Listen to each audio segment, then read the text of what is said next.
Malheureusement, le mot soumission est tabou dans la culture d'aujourd'hui. Beaucoup de gens croient que la soumission à Dieu, à la famille, aux amis et aux conjoints est un signe de faiblesse ou un déséquilibre de pouvoir. Fait intéressant, ceux qui rabaissent sur la soumission peuvent insister pour que les autres se soumettent à leurs croyances. Cependant, nous apprenons de la Bible que la volonté de se soumettre sagement est un signe de grande force de caractère, un profond respect, un amour et une appréciation sincère et le désir d'aider les autres. La soumission par obligation ou par la force ne profite personne. Ce n'est même pas de la soumission, mais de l'assujettissement. La soumission est par définition une action de quelqu'un qui pourrait aussi en décider autrement, mais choisit de faire passer la volonté et le bien-être d'autrui avant le sien. Lorsqu'elle est faite par amour et par appréciation des autres, la soumission révèle la force intérieure et est merveilleusement libératrice. Je vous dis bienvenue à En attendant, qui est une plateforme qui vise à évangéliser, à édifier et à exhorter à travers une série de versets bibliques et des exhortations autour de thèmes choisis. Je m'appelle Nirva. Si vous ne l'avez pas encore fait, n'oubliez pas de vous abonner à la chaîne et de la partager avec un ami qui pourrait également être béni. Je vous demande de regarder la vidéo jusqu'à la fin. Le thème autour duquel est basé ces quelques versets que nous allons vous lire et l'exhortation que nous allons vous partager est la soumission.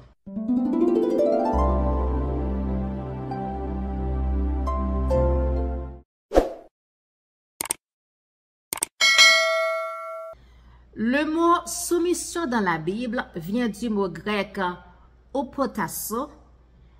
Si on divise opotasso en deux, on a opo qui veut dire sous et tasso indique organisé. Donc la définition du terme est se soumettre, mettre sous, s'abandonner à, être soumis à, mise en soumission sous, mettre en conformité avec et être obéissant à. Donc, qu'est-ce que la soumission selon Dieu? La Bible demande à chaque personne de se soumettre pleinement au Seigneur, non seulement à lui, mais aux autorités établies. Le Seigneur est la plus haute autorité et il a délégué l'autorité à d'autres. Par conséquent, pour nous soumettre pleinement à Dieu, nous devons nous soumettre à lui et à l'autorité qu'il a conférée sur nous.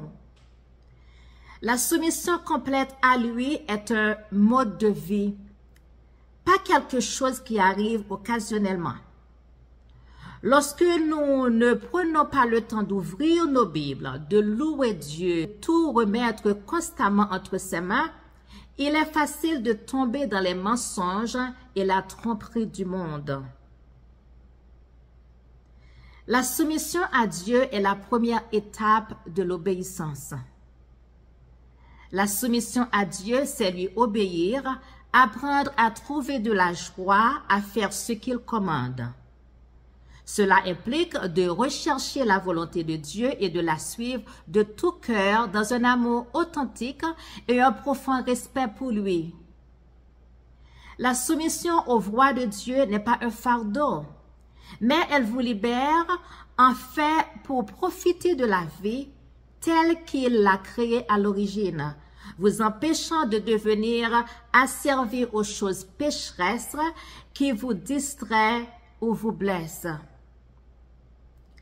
La soumission à Dieu lui permet de vous protéger du mal, de vous conduire sur de bons chemins, de vous diriger vers un service qui lui plaira où vous trouverez la bénédiction. Se soumettre à Dieu vous empêche de vous soumettre à l'autorité de Satan et du péché. L'amour et le respect sont deux éléments clés pour faire preuve de soumission dans une relation. La soumission résulte d'un cœur humble, du respect des autres et de la volonté de les servir et de les traiter comme vous aimeriez être traité. Sans l'humilité, il est fort difficile d'être soumis. Nous lisons ces versets suivants dans Jacques 4, verset 7. « Soumettez-vous donc à Dieu, résistez au diable et il fuira loin de vous. » Romains 13, verset 1er, 2, 4 et 5. « Que toute personne soit soumise aux autorités supérieures, car il n'y a point d'autorité qui ne vienne de Dieu, et les autorités qui existent ont été instituées de Dieu.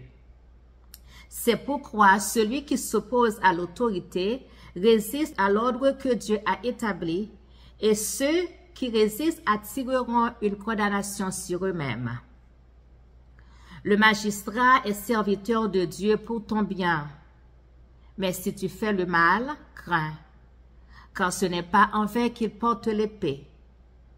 Étant serviteur de Dieu pour exercer la vengeance et punir celui qui fait le mal. Il est donc nécessaire d'être soumis, non seulement par crainte de la punition, mais encore par motif de conscience. 1 Pierre 2, versets 13 et 14. Soyez soumis à cause du Seigneur à toute autorité établie parmi les hommes, soit au roi comme souverain, soit au gouverneur comme envoyé par lui pour punir les malfaiteurs et pour approuver les gens de bien. 1 Pierre 5, verset 5. De même, vous qui êtes jeunes, soyez soumis aux anciens, et tous dans vos rapports mutuels, revêtez-vous d'humilité, car Dieu résiste aux orgueilleux, mais il fait grâce aux humbles. Éphésiens 5, versets 22 à 25.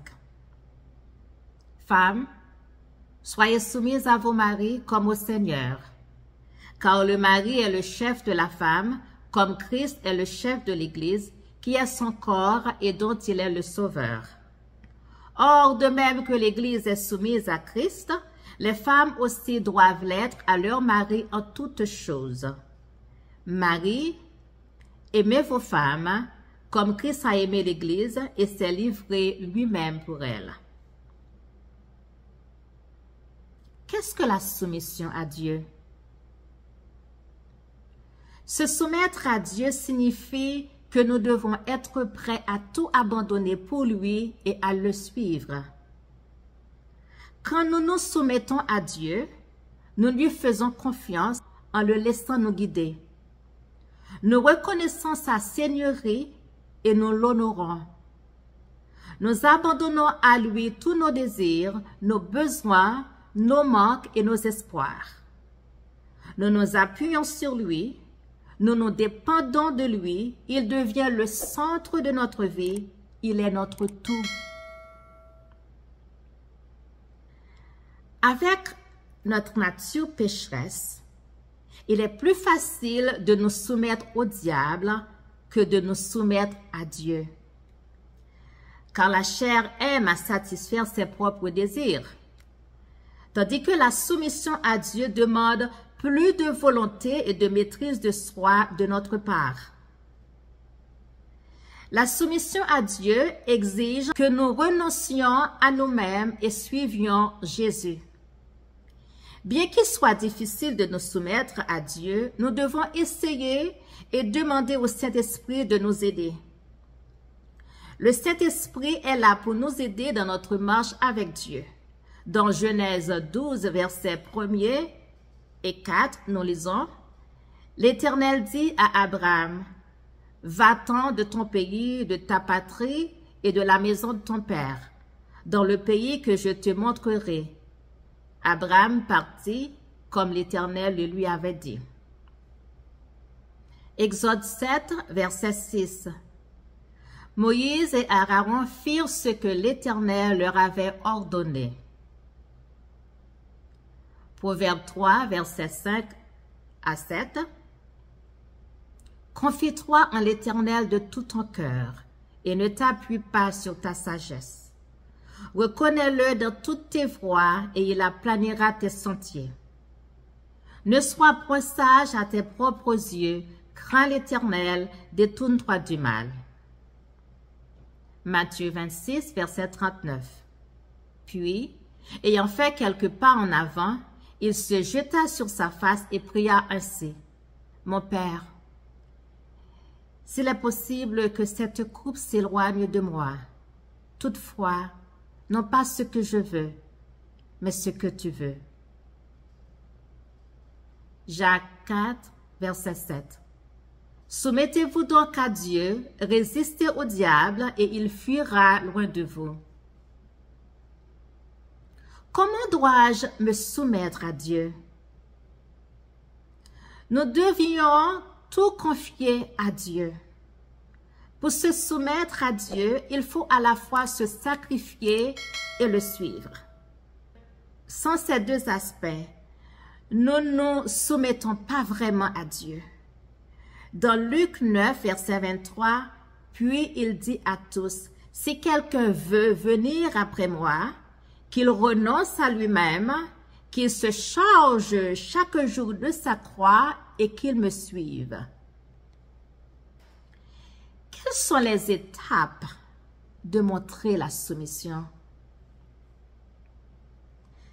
Accepter Jésus comme votre Sauveur et Seigneur est l'une des façons de vous soumettre à Dieu, en croyant qu'il est le Fils de Dieu et Dieu lui-même, qu'il est mort pour vos péchés et qu'il est ressuscité des morts. Dans Romains 10, verset 9, nous lisons, « Si tu confesses de ta bouche le Seigneur Jésus, si tu crois dans ton cœur qu'il a ressuscité des morts, tu seras sauvé. » L'autre façon de vous soumettre à Dieu est dans votre interaction avec les autres.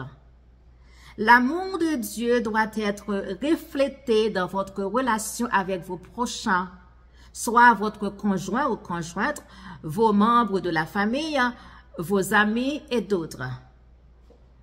Dans Éphésiens 5, verset 21, il est écrit « Vous soumettant les uns aux autres dans la crainte de Christ ».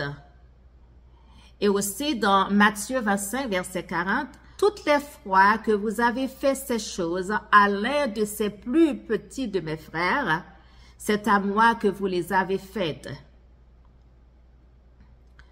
Le salut et l'interaction avec vos prochains sont des étapes préliminaires. Mais pour vous soumettre pleinement à Dieu, il vous faut ces étapes suivantes. Nous devons soumettre notre esprit, qui est le processeur et entrepôt de nos croyances et idées. C'est là que nous formons notre raisonnement, notre imagination et notre raison d'être. Chaque jour, nous sommes bombardés de toutes sortes de pensées. Si Satan a le contrôle de nos pensées, il a le contrôle de tout notre être. Alors, il serait difficile de nous soumettre à Dieu. Chaque fois qu'une pensée négative ou une pensée contraire à la volonté de Dieu nous arrive à la tête, nous devons la chasser immédiatement. De ce fait, nous devons lire la parole de Dieu et avoir recours au Saint-Esprit pour nous aider. Dans Philippiens 4, verset 8, il est dit « Au reste, frères, tout ce qui est vrai, tout ce qui est honorable, tout ce qui est juste, tout ce qui est pur, tout ce qui est aimable, tout ce qui mérite l'approbation, ce qui est vertueux et digne de louange, soit l'objet de vos pensées. » Et aussi dans 2 Corinthiens 10, verset 5, « Nous renversons les raisonnements et toute hauteur qui s'élève contre la connaissance de Dieu et nous amenons toute pensée captive à l'obéissance de Christ. Nous devons également soumettre notre cœur à Dieu. Notre cœur est notre conscience morale. C'est ce qui nous motive à prendre des décisions pour vie. Quand nous soumettons notre cœur à Dieu, nous aurons une bonne conscience et une foi sincère. Dans Psaume 86, verset 11, nous lisons « Enseigne-moi tes voies, ô Éternel, je marcherai dans ta fidélité. Dispose mon cœur à la crainte de ton nom. » Et dans Proverbe 28, verset 14, nous lisons « Heureux l'homme qui est continuellement dans la crainte, mais celui qui endurcit son cœur tombe dans le malheur. » Et aussi dans Psaume 101, verset 4, « Le cœur pervers s'éloignera de moi. Je ne veux pas connaître le méchant. » Nous devons aussi soumettre notre âme à Dieu. Notre âme définit qui nous sommes en tant qu'individus et est responsable de faire de nous des individus uniques. Nous devons débarrasser dans notre âme le péché, car c'est ce qui nous souille et qui nous empêche d'avoir la nouvelle naissance en Christ et d'être saints devant Dieu. Dans 1 Pierre 1, versets 22 et 23, il est écrit « Ayant purifié vos âmes en obéissant à la vérité pour avoir un amour fraternel sincère, aimez-vous ardemment les uns les autres de tout votre cœur, puisque vous avez été régénérés non par une semence corruptible, mais par une semence incorruptible, par la parole vivante et permanente de Dieu. » En conclusion, tous les aspects de nos vies doivent être soumis à Dieu. Dieu veut que nous soyons entièrement à lui et à lui seul.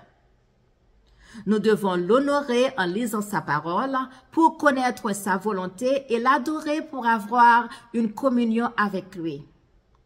Sans l'aide du Saint-Esprit, il est difficile de nous soumettre pleinement à Dieu. Le Saint-Esprit est là pour nous aider à nous soumettre à Dieu afin que nous soyons ses disciples. Si vous voulez accepter Jésus comme votre Sauveur et Seigneur ou vous soumettre pleinement à lui, je vous invite à le faire. D'abord, admettez que vous êtes un pécheur.